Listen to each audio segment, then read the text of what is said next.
Olá, bom dia, boa tarde ou boa noite.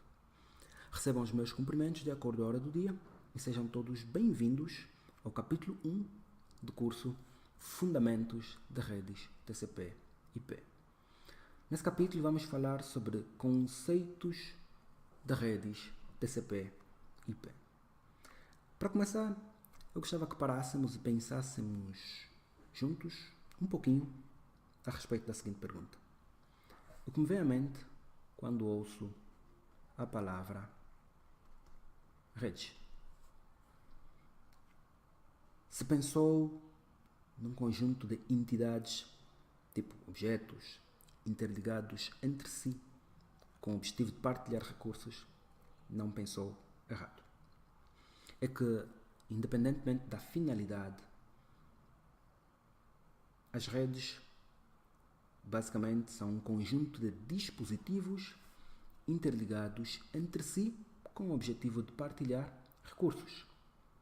Assim, podemos ter algo mais ou menos similar a isso. Dispositivo A ligado algures a um dispositivo B com o objetivo de partilha de recursos. O ponto é que essa definição de redes é uma definição muito vaga, pelo que precisamos responder a algumas perguntas para entendermos com um pouco de mais detalhe a definição de redes. Por exemplo, quais podem ser os dispositivos A e B que se interconectam a uma rede? Podem ser computadores, tablets, telefones móveis ou qualquer outro dispositivo com a capacidade de comunicação através de uma rede. Mas, além disso, podemos pensar em outras perguntas. Por exemplo, quais os recursos que um computador A pode partilhar na rede com um computador B? Ou um dispositivo A pode partilhar na rede com um dispositivo B? Adicionalmente, como é que esse recurso vai ser originado no computador A, transportado através da rede e recebido pelo computador B? Por outro lado, podemos pensar no seguinte: que meios podem ser utilizados para a interligação entre o dispositivo A e o dispositivo B numa rede? Bom, é interessante dizer-vos que a resposta a esta e outras perguntas serão tratadas ao longo dos vários capítulos deste curso. Mas, antes de falarmos da resposta a estas perguntas que enumeramos acima, a pergunta é: como toda esta história começou? Bem, a resposta a esta pergunta nos leva a viajar no tempo até por volta da década de 60. Mais ou menos nessa década, a arquitetura de rede predominante consistia num único dispositivo ao qual se conectavam terminais. E esse dispositivo era conhecido como mainframe. Os terminais conectados a esse dispositivo serviam, por um lado, para introduzir os dados e, por outro lado, para mostrar o resultado do processamento, sendo que todo o processamento era realizado pelo próprio mainframe. Um pouco mais tarde, por volta da década de 70, e com o aumento das necessidades, a arquitetura de rede consistia já em pelo menos 2 mainframes conectados. Então tínhamos um segundo mainframe ao qual eram conectados dispositivos para processamento e a amostra do resultado desse processamento e ligados entre si. Para que fosse possível a troca de informação entre os dois mainframes, algumas perguntas precisavam ser respondidas. Por exemplo, qual seria a identificação para cada um dos mainframes? Até aqui nós estamos a utilizar aleatoriamente a identificação A e B. Mas a questão é, na prática, qual seria a identificação de cada um dos dispositivos ligados na rede? Por outro lado, como um mainframe havia de sinalizar ao outro a necessidade do envio de uma determinada informação? E em caso de um erro inesperado no envio, na transmissão ou na recepção da informação, como é que este erro havia de ser detectado, por um lado, e, se necessário, corrigido, por outro lado? A resposta a estas e outras perguntas introduziu o conceito conhecido hoje por protocolo de comunicações ou simplesmente protocolo. Já agora, o que é um protocolo? Um protocolo é, de maneira simples, um conjunto de regras que governa a comunicação entre computadores ou quaisquer dispositivos numa rede. Por analogia, nós podemos pensar no protocolo como a língua de comunicação entre os dispositivos numa rede. Basicamente, um protocolo define, dentre outras coisas, o seguinte: como é que uma máquina detecta a conexão física na rede? Qual será o formato das mensagens que vão trafegar entre os dispositivos na rede?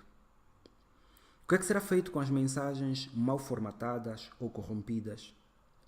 Como é que vão ser detectados e corrigidos erros na comunicação? E como é que as comunicações vão ser iniciadas e terminadas de forma ordeira?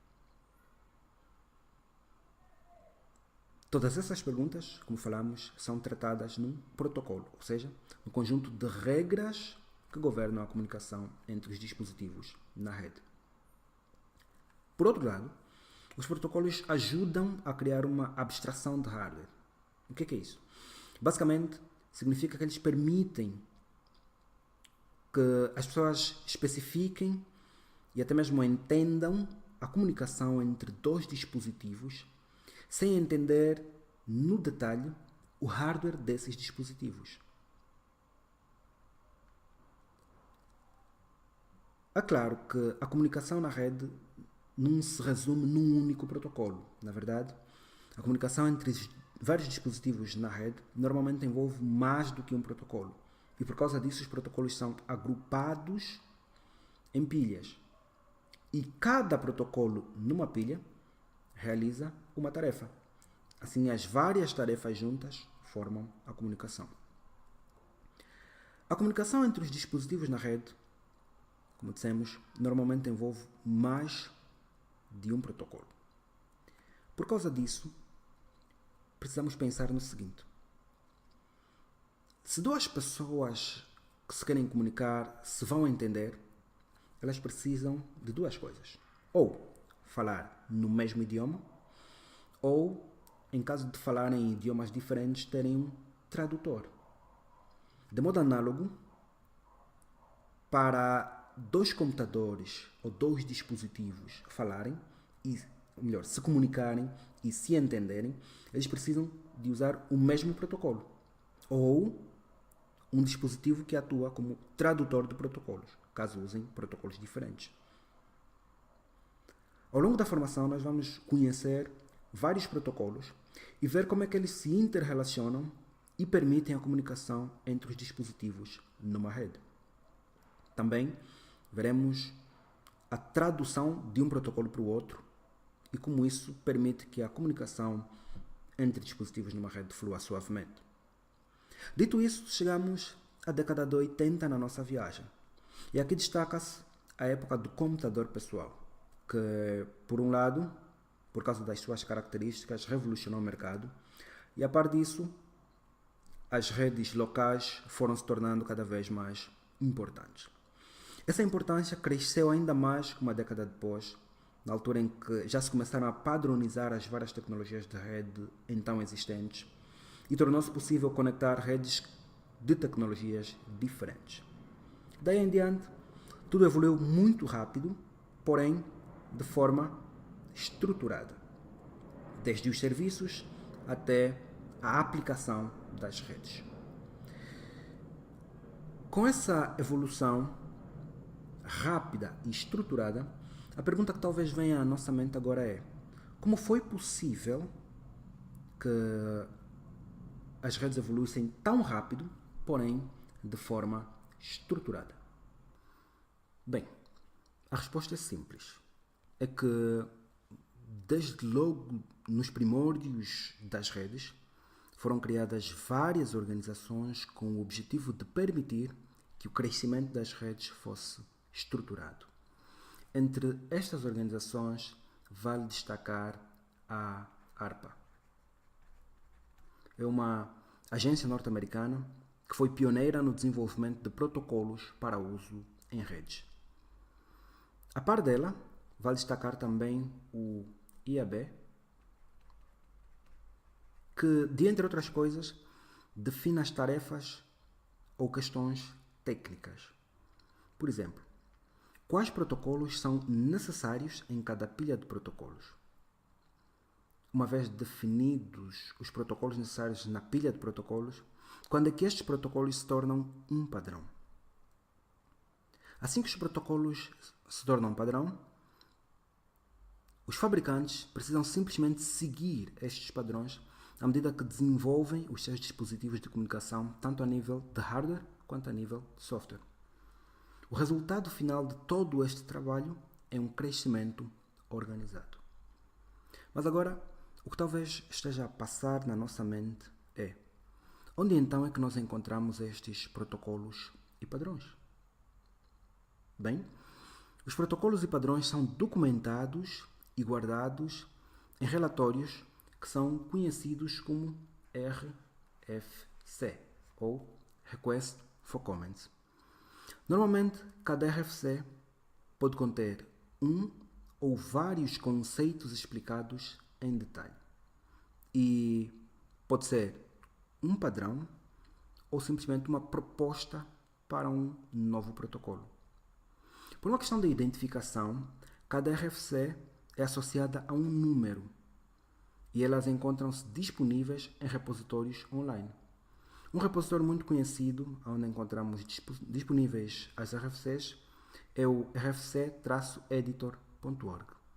Desde já, nós recomendamos uma visita a essa página e, com certeza, encontrarão informações úteis relacionadas aos protocolos. Agora, para finalizar, vamos fazer uma breve recapitulação. Nesse capítulo, falamos sobre o conceito de redes e vimos que uma rede é basicamente um conjunto de dispositivos ligados entre si para partilhar recursos.